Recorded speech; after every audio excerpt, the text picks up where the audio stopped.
Қапал кәсіптік техникалық колледжі. Тамақтандыруды ұйымдастыру мамандығы. Бірінші курс, 23-ші топ, қазақ тілі пәні, Жүнісова Мысалды Шаймұратқызы. Бүгінгі сабағымыздың тақырыбы: көпшілік алдында сөйленетін сөздің құрылымы. Сабағымыздың мақсаты: көпшілік алдында сөйленетін сөздің құрылымымен танысамыз, кіріспе сөздің ерекшеліктерін түсінеміз. Жаңа сабағымызды бастамас бұрын өткен сабақты қайталап өтейік.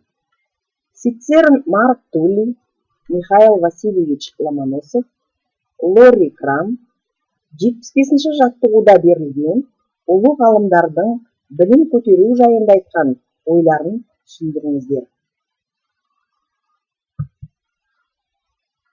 Сабақ критерийі: студенттер шешен сөйлеуге дағдыланады. Көпшілік алдында сөйленетін сөздің құрылымын біледі. Өз ойларын нақты, дәл, сенімді жеткізе алады. Ауызша сөйлеудің ең көп таралған құрылымы 3 бөліктен тұрады. Кіріспе, негізгі бөлім, қорытынды сөз.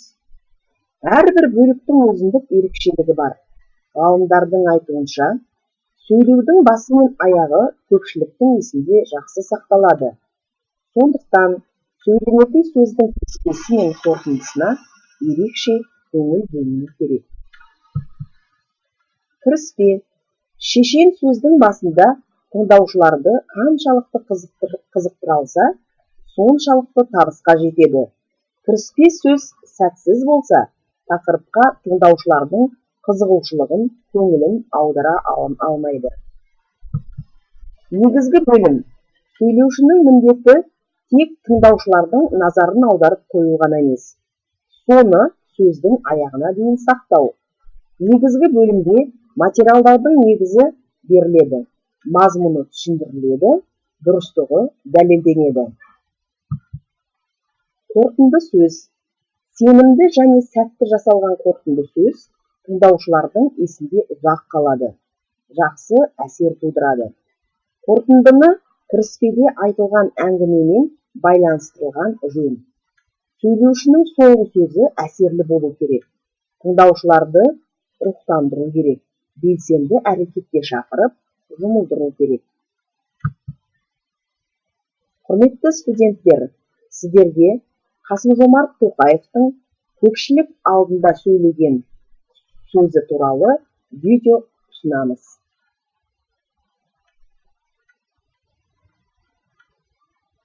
Біз дүрбелең тудыруға жол бермейміз. Дәл осы кезде халық мемлекетке қолдау көрсетуі керек. Бұл аса маңызды. Коронавирус бұл батпандап кіріп, мысқалдап шығатын қауіпті дерт. Дегенмен, біз індетке шалдыққан адамдарға барлық қажетті көмекті көрсетеміз. Пандемияға қарсы күрестің алдыңғы легінде жүргендерге қосымша қолдау көрсету жөнінде шешім қабылдадым. Дәрігерлерге және медицина қызметкерлеріне 3 ай бойы қосымша үстеме ақы төленеді. Медицина қызметкерлерінің өмірін сақтандыру мәселесі де шешімін тапты. Қазір елімізде көктемгі егіне. Құрметті студенттер, сіздерге бірінші тапсырма: бұл видеодан Қасым-Жомарт Кемелұлы Тоқаевтың көпшілік алдында сөйлеген сөзін көріп отырсыздар. Осы видеодан кіріспе, негізгі бөлім, қорытынды сөзді табыңыздар. Екінші тапсырма: құрметті студенттер, сіздер аспазшы мамандығы бойынша білім алып отырсыздар.